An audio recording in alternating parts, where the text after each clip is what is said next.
Gagawa tayo ng Black Forest Cream Cake or pwedeng tawagin na Black Forest Mousse Cake.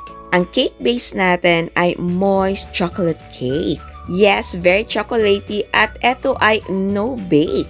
Ang mousse base naman ay creamy at may cherry liquor na flavor. At syempre para mas yummy tignan, lalagyan natin ng whipped cream, cherry at shaved na chocolate.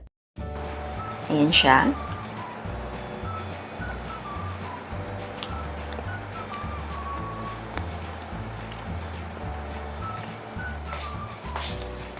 Ayan, so eto ang ating mga sangkap. So, unahin natin gawin ang ating chocolate cake. Okay, meron tayong all-purpose flour. Lagyan natin ng baking soda. Konting asin. Tapos, maglagay din tayo ng instant coffee powder. Ayan. Tapos, ang ating cocoa powder, ito ay unsweetened. White sugar. And then, i-mix na muna natin to.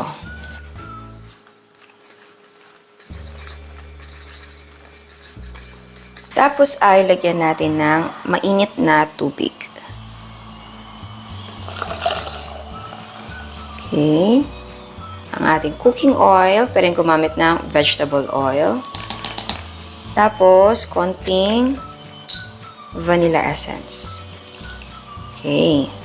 And then, i-mix natin yan na mabuti.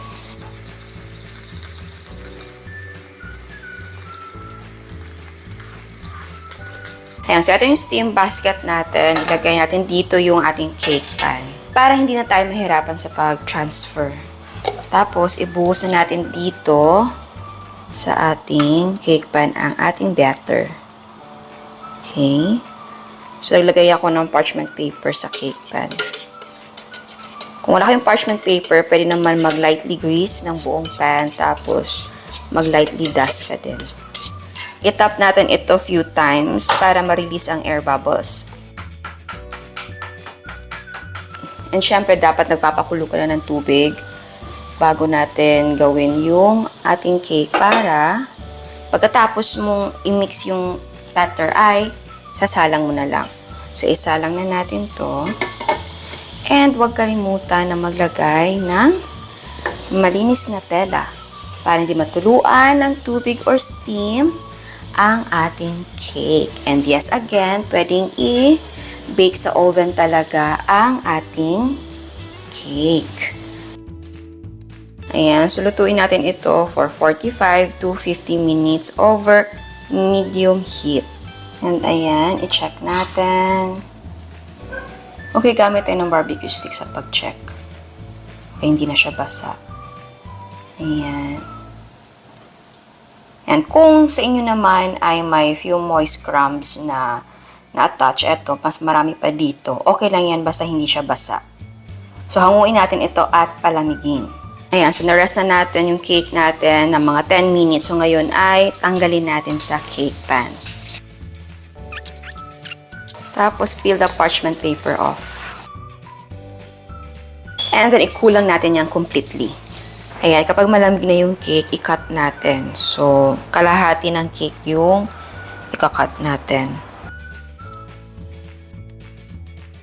Ayan siya. Pero wag yung itapon to ha, dahil magagamit pa to. Ayan. Gagamit ako ng springform na pan na tatanggal yung kanyang belt at yung bottom. So, ang gagamitin ko dito na bottom ay cake pan.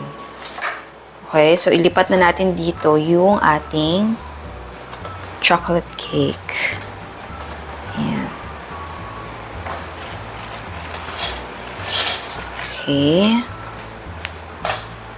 Lock natin yan. Ito naman ay optional, maglalagay ako ng acetate sa gilid. Ayan. Bago tayo mag-whip ng cream, magpa-bloom na muna tayo ng gelatin. So, lagay natin yan dyan sa bowl. Lagyan natin ng room temperature na tubig. Ayan. So, siguraduhin na basa lahat ng grano ng gelatin. Tapos, hayaan na natin yan mag-bloom. So, mag-bloom yan while nag-whip tayo ng ating cream. Ayan. So, ito yung ating cream. Ito ay chilled overnight. And then, i-whip natin ito until mag-double ang kanyang size. And ayan, nag-double na ang ating cream. Ngayon ay lagay natin ang condensed milk. Ito ay chilled overnight din. Tapos ay i-mix natin ito na mabuti. Ayan, so lagyan lang natin ng mainit na tubig. Tapos ay i-mix natin to para matunaw. So, ngayon ay ilagay na natin yung tinunaw natin na gelatin. So, gradual na yung paglalagay while mixing.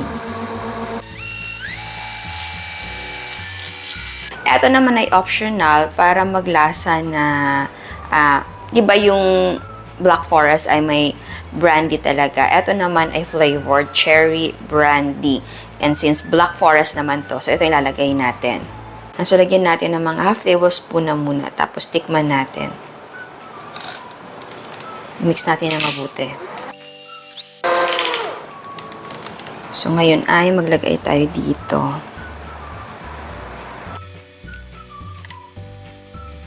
Ayan, so ito na siya. Ilagay na muna natin sa chiller para mag-set. Tsaka na tayo maglagay ng mga toppings.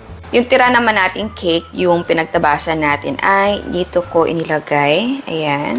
Maglagay din tayo ng tira nating cream. So, konti na lang yung cream natin. So, pagtsagaan. Akala ko kasi marami yung cream na magagawa natin.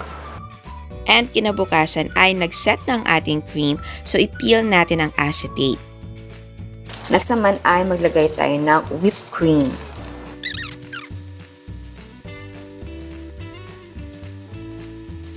Tapos ay maglagay tayo ng cherry. Next naman ay mag-shave tayo ng chocolate bar. So, ito yung gamit ko, berries. Pero pwedeng gumamit ng kahit ano. So, gamit lang ako ng peeler, vegetable peeler.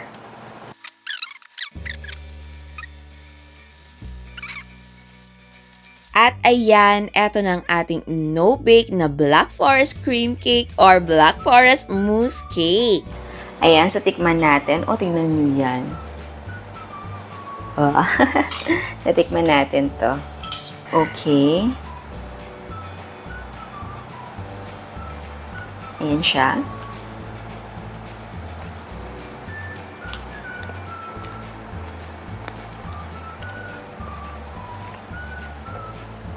Alam nyo, yung cream natin, di ba sabi ko sa inyo na okay lang na plain yung cream layer natin kung wala kayo nung cherry na brandy.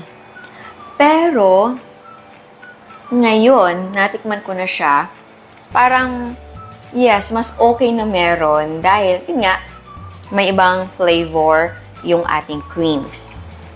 Hindi matapang ha, 5 tablespoon yung ilagay ko dito, pero hindi siya ganun katapang. And, hindi pa ako mahilig sa mga alcoholic na drinks. Pero eto, carry, wala siyang pait, wala siyang pakla, wala siyang ganun na factor.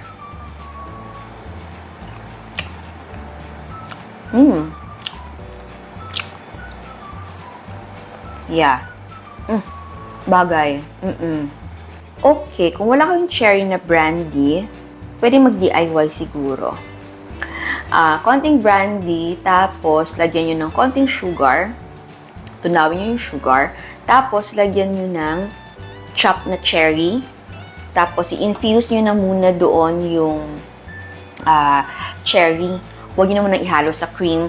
Siguro, infuse nyo. Siguro, pwede overnight. Para magkalasa naman yung brandy natin. Tapos, tsaka nyo ihalo dun sa ating cream.